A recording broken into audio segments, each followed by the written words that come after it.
को लेकर मैं ये कहूँगा कि भारतीय जनता पार्टी ने जिस तरीके से गुंडा राज चलाया यहाँ, ऐसा कहीं दूसरी स्टेट में भी देखने को नहीं मिला। अक्सर यूपी और बिहार की बात की जाती है या बंगाल की बात की जाती है कि वहाँ बहुत दहशत का माहौल बनाया जाता है इलेक्शन के दौरान, लेकिन भारतीय जनता पार्टी ने इन तमाम रियासतों का नंबर भी काट दिया और इतना गुंडागर्दी उन्होंने चलाई यहाँ पर, इतनी दहशतगर्दी मचाई, पैसे का money power, muscle power, corrupt practices, कोई उनको पूछने वाला नहीं था। पैसे का इतना इन्होंने बांटा है, मैंने अपनी ज़िंदगी में नहीं देखा कि इस तरीके से पैसे का जो है इलेक्शन के दौरान इस्तेमाल हुआ हो। शराब का इस्तेमाल जो हुआ वो अपने आप में एक मिसाल होगी पूरे हिंदुस्तान में। पूरे पूरे डंपर भर भर के शराब के लोगों को सप्लाई किए जा रहे थे। जो लोग ये कहते हैं कि नशा मुक्त होना चाहिए, वो इतना नशा सप्लाई कर रहे थे कि जिसकी कोई हद ही नहीं है। अभी भी आप देख लीजिए, इलेक्शन हुए इतने दिन हो चुके हैं, अभी भी आपको इन बीजेपी के नेताओं के घरों में शराब की जो है पेटियां मिलेंगी, कमरे भरे हुए मिलेंगे, स्टोर भरे हुए मिलेंगे, छतों के ऊपर शराब मिलेगी, खेतों में शराब मिलेगी। तो इतना शराब का बंटवारा हुआ है कि जिसकी कोई हिम्मत नहीं, जिसकी कोई लिमिट नहीं है, मैं कहना चाहूँगा। और इसी तरीके से बाकी जो है, जो बाकी सामान बांटा गया, जैसे छतरियाँ बांटी गई या सूट बांटे गए, साड़ियाँ बांटी गई, कच्छा बनैन बांटे गए, झोले बांटे गए, तो जिस तरीके से ये एक डिस्ट्रीब्यूशन हुई है और करप्ट प्रैक्टिसेस हुई हैं। अब अगर आप कानून देखें तो उसमें ये सारा लिखा हुआ है कि ये करप्ट प्रैक्टिस है, लेकिन पूछने वाला कोई नहीं है, क्योंकि इनके आका ऊपर बैठ के ये सारा सप्लाई कर रहे थे सामान, और प्रशासन जो है वो इनकी जी हजूरी कर रहा था। ऐसा भी कहा गया कि चिनैनी के इलाके में पुलिस की गाड़ियों में शराब गई है, पूरे चिनैनी में चढ़ खुद साथ मिलकर उन्होंने वो शराब पहुंचाई।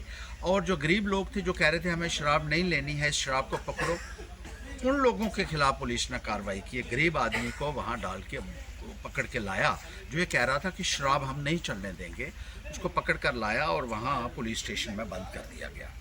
इस किस्म के वाक़या हुए और इसी तरीके से लोगों को डराया गया, भारतीय जनता पार्टी के नेताओं द्वारा धमकाया गया और दहशत का एक माहौल पैदा किया गया। आपने सुना होगा बीजेपी के एक नेता खुलेआम ये कह रहे हैं कि अगर बीजेपी को वोट नहीं दिया तो आपकी माताओं बहनों को सेक्सुअली असॉल्ट किया जाएगा। खुलेआम कह रहा है और कोई उसका कॉग्निजेंस नहीं ले रहा है। कहाँ है पुलिस, कहाँ है प्रशासन, कहाँ है मोदी जी आप, जो ये कहते थे महिलाओं के सम्मान की बड़ी बड़ी बातें करते थे, और आज आप ही की पार्टी के लोग जो ये कहते हैं कि अगर वोट नहीं देंगे तो उनको सेक्सुअली असॉल्ट करेंगे आपके लोग। ये कौन सी सरकार है? ये किस किस्म की सरकार है आपकी? ये कैसी पार्टी है आपकी?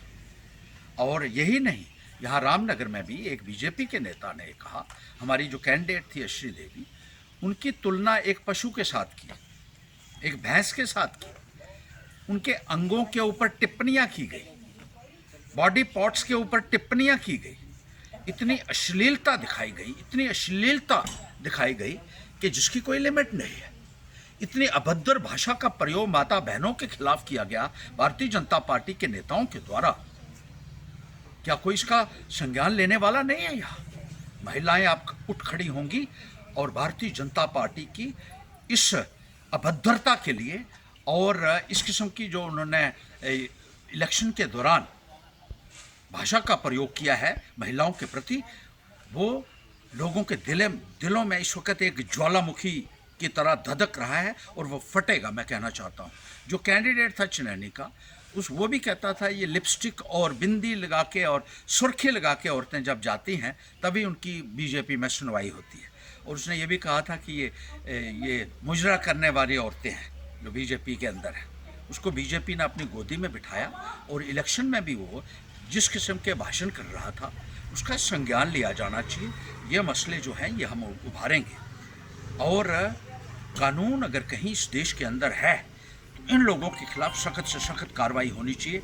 नारी शक्ति का अपमान, माताओं बहनों का अपमान किसी भी कीमत पर हम बर्दाश्त नहीं करेंगे और नारी शक्ति आगे आकर इस सब का जवाब देगी, क्योंकि महिलाओं के अंदर भी इस बात को लेकर बहुत भारी रोष है कि जो भाषा इस्तेमाल की गई है माताओं बहनों के प्रति वो सरासर निंदनीय है। That's obnoxious and the vulgar language that they have used for women folk, for mothers and sisters, that shall be appropriately responded to। और कानून की कार्रवाई इनके खिलाफ जो है वो जल्द से जल्द हम मांग करते हैं, नहीं तो नारियां सड़क पर उतरेंगी और उसका जवाब पूरी सरकार को देना होगा, नरेंद्र मोदी जी आपको देना होगा।